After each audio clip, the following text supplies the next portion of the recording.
ओम नमः शिवाय दोस्तों। आज हम जो बुक हमारी है पुराण पुरुष उसका डे 2 ले रहे हैं, जिसमें बताया गया था कि जो उनकी पत्नी है गौर मोहन की, वो एक शिव भक्त थी। वे अत्यंत सरल, दयामयी और सुशीला नारी थी, इसलिए मोहल्ले के सभी लोग उनके प्रति बड़ी श्रद्धा रखते थे।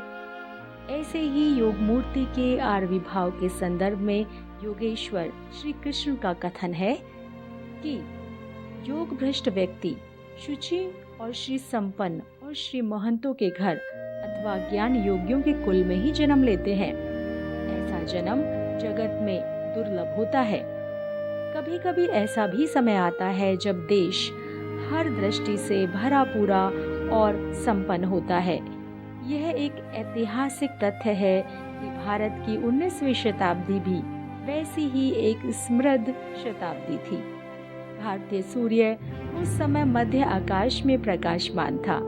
इस काल में जिस प्रकार अनेक महात्माओं और मनीषियों का आविर्भाव हुआ, उसी प्रकार राजनीति और सामाजिक क्षेत्रों में भी भारत ने पूर्णता प्राप्त की। ये सही है कि उस समय के लोग अर्थ के पीछे भाग रहे थे, किंतु आजकल की तरह धर्म या समाज बोध से शून्य नहीं थे। वे धम्म के प्रति आस्थावान थे और उनका अनुशासन भी मानते थे। दीर्घकाल तक मुस्लिम शासन एवं उसके पश्चात अंग्रेजी शासन में भारतीय सनातन धर्म कुछ अस्त व्यस्त हो गया और वह बिखराव की स्थिति में था।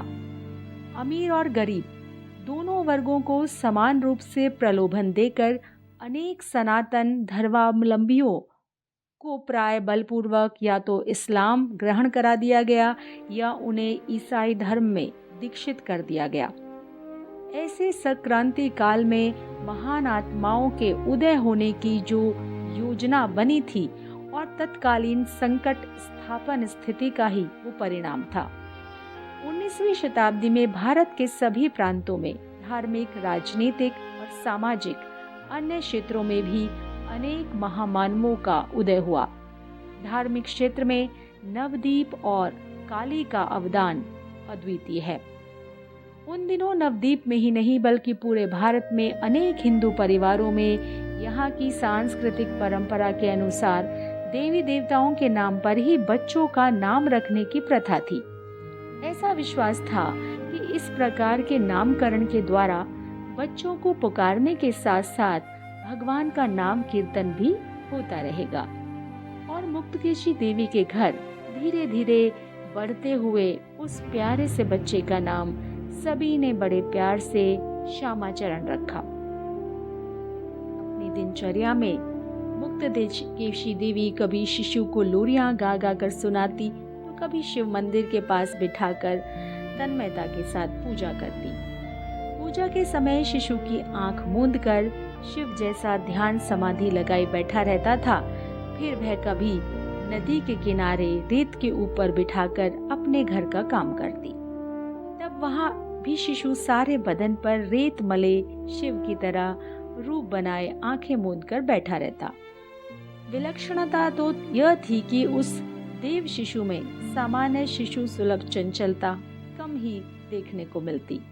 हमेशा खोया खोया सा भाव, उदार दृष्टि देखकर ऐसा लगता जैसे वह किसी कल्पना या भावलोक में विचरण कर रहा है और असीम अनंत सत्ता के साथ योग सूत्र स्थापित करने का प्रयास कर रहा है।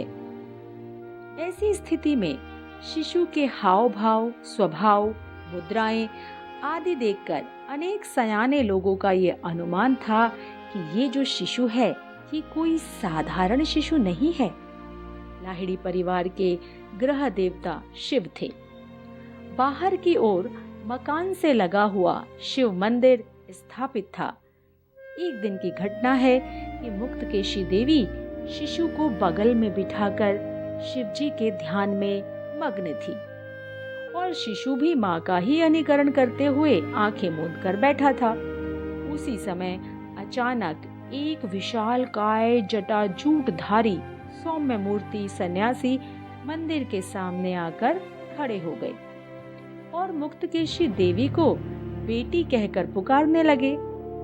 अकस्मात ध्यान भंग होने पर मुक्तकेशी देवी ने भयभीत होकर शिशु को तुरंत गोद में उठा लिया।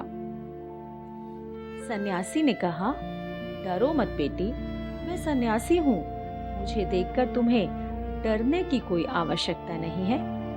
मुक्तकेशी तब भी भय से निस्तब्ध खड़ी रही। सन्यासी ने उन्हें फिर आश्वस्त करते हुए कहा, सुनो, तुम्हारा यह बेटा साधारण मानव शिशु नहीं है। मैंने ही उसे योग बल के द्वारा तुम्हारे पुत्र के रूप में हजारों संतप्त, संतृप्त और सांसारिक प्रपंचों तथा यंत्रणाओं से घिरे दुख से जर्जर गृहस्थ लोगों को गोपनीय साधना का मार्गदर्शन करने के लिए भेजा है। यह शिशु स्वयं गृहस्थ जीवन व्यतीत करते हुए सबको योग साधना की ओर आकर्षित करेगा। डर की कोई बात नहीं है। मैं परछाई की तरह हमेशा शिशु के साथ रहूंगा। वह मेरी ही छाया है। आजीवन अपनी अंतर ज्योति वो बिखेरता रहेगा। इसके बाद वो सौम्य मूर्ति धीरे धीरे डग भरते हुए वहां से कहीं दूर चले गए। तो दोस्तों, आज हमने जाना है कि किस तरीके से श्यामाचरण लाहिड़ी महाशय का जन्म होता है और उनकी माता मुक्तकेशी देवी किस प्रकार से उनकी परवरिश कर रही हैं।